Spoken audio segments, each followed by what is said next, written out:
हे करुणामय, इन व्यग्र चित्त देवताओं की अधीरता को धैर्य प्रदान करें। भगवान, ब्रह्मा जी इन सबको आपकी शरण में लाए हैं और आप अपनी संहार शक्ति को विधि का विधान बता रहे हैं। तो क्या ये देवता इसी प्रकार त्रिशंकु की भांति निराधार अधर में लटके रहेंगे? कुछ तो कृपा कीजिए प्रभु। हे विश्वनाथ, आप दोनों अधीश्वर हमें मझधार में छोड़ देंगे तो हम कहां जाएंगे? हे करुणाकर, अब हम किसके सम्मुख जाकर आर्तनाद करेंगे? क्या हम अनंत काल तक अंधकार में मारे मारे भटकते रहेंगे? क्या हम सब दुत्कार के पात्र बने रहेंगे? क्या नियति ने हम पर से करुणा और संरक्षण का छत्र हटा लिया है? आश्चर्य है नियति, इतनी कठोर क्यों हो गई? शांत देवो शांत। हमें ज्ञात है आपके गरिमामय पद असुरों के अधीन होने से सृष्टि के संचालन में व्यवधान उपस्थित हो जाता है। हे देव, यही तो हमारी प्रार्थना है। आपके दुख निवारण हेतु ही ब्रह्मा जी आपको हमारे पास लाए हैं, किंतु सृष्टि के संचालन की व्यवस्था भगवान विष्णु के हाथों में है। इसका अभिप्राय तो यह हुआ कि हमें भगवान विष्णु की शरण में जाना चाहिए। हाँ बृहस्पति, इस घोर विपदा से उद्धार का मार्ग भगवान विष्णु ही प्रशस्त कर सकेंगे। हमें उनके पास शीघ्र ही चलना चाहिए। पुत्र, अपनी जन्मदात्री माता के अतिरिक्त ये ममता और वात्सल्य अन्य किसी स्त्री में हो ही कैसे सकता है? जन्मदात्री मां? हाँ मेरे लाल, मैं वही तुम्हारी अभागी मां हूं, जो अपने आंचल का अमृत पिलाए बिना ही, अपने पुत्र का मुख देखे बिना ही तुम्हारे पिता की चिता ज्वाला में आहूत हो गई। पुत्र, जलती ज्वाला में जन्म लेने के कारण तुम ज्वालामुखी जैसे विकराल हो। आज तुमसे मिलने के लिए बछड़ी से बिछड़ी गाय की भांति मैं तड़पती हुई सतियों के निवास सतलोक से मैं यहां आई हूं।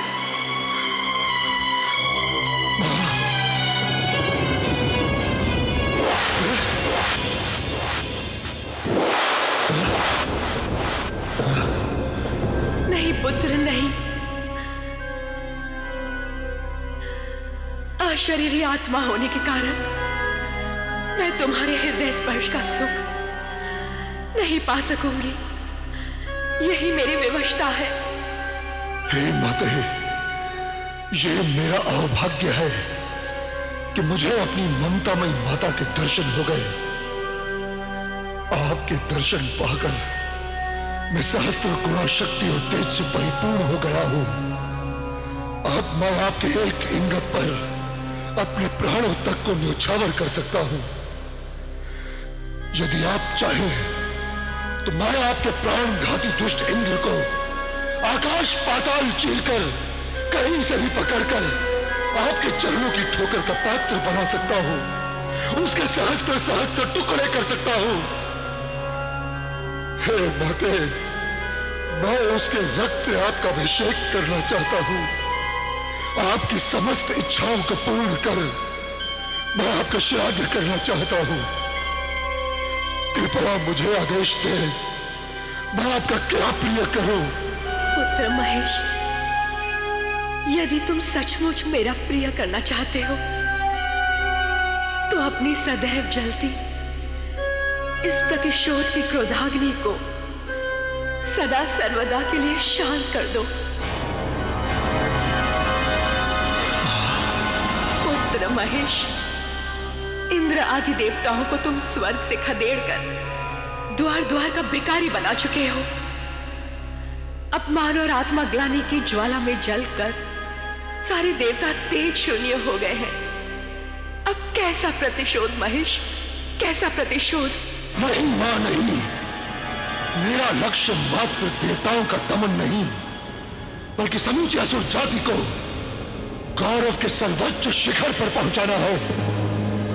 और वो लक्ष्य ब्रह्मा विष्णु महेश जैसे त्रिदेवों का दमन करने के पश्चात ही संपूर्ण होगा। कृपया मेरे संकल्प में बाधा न बने।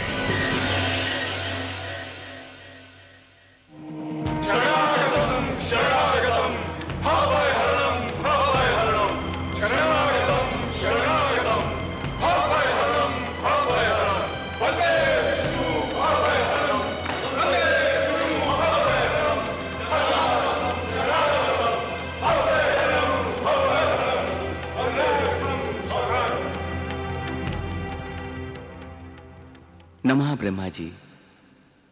हे महादेव, नमो नमः।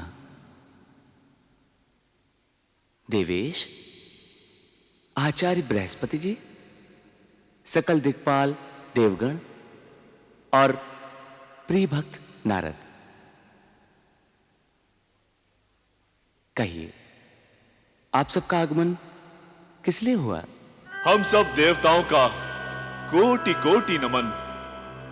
भगवान, कोटि कोटि नमन। देवेंद्र, समस्त देवगण, सकल दिक्पाल, आप सबके अचानक पधारने का प्रयोजन जानने को मैं अत्यंत उत्सुक हो रहा हूं। देवराज, स्वयं श्री ब्रह्मा जी एवं देवादिदेव महादेव तुम्हारे साथ हैं, फिर तुम्हारा मुखमंडल मुरझाया हुआ सा क्यों है?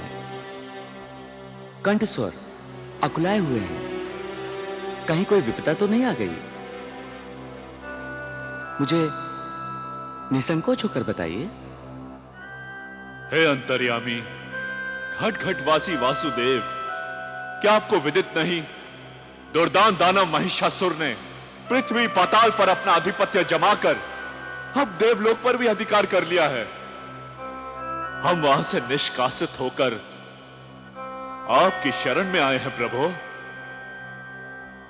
हे सर्वेश्वर, कहीं ऐसा न हो अविजित बना वो उद्दंड असुर स्वर्ग विजय के पश्चात आपके वैकुंठ और महादेव के कैलाश पर भी आक्रमण न कर दे।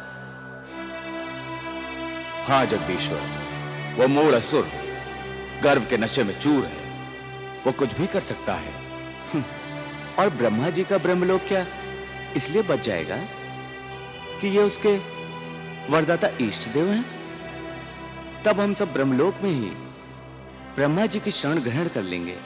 भगवान, जब शिवजी के वरदान को प्राप्त कर भस्मासुर शिवजी को ही भस्म करने को तैयार हो गया था, तो वो मूढ़ महिषासुर हमें क्या छोड़ेगा? अब तो त्रिभुवन की सारी शक्तियां मिलकर भी उस दुर्दांत दानव का अमंगल नहीं कर सकती। यही चिंता हमें संतप्त किए हुए है। महिषासुर के अभिमान को चूर चूर कर उसके मत का मर्दन केवल एक स्त्री ही कर सकती है। यही वरदान उस चतुर असुर ने आपसे प्राप्त किया है। यही सत्य है ना ब्रह्मा जी? हां अखिलेश, यही वरदान हमने दिया है। ब्रह्मन, कुछ सोचा नहीं वरदान देने के पूर्व?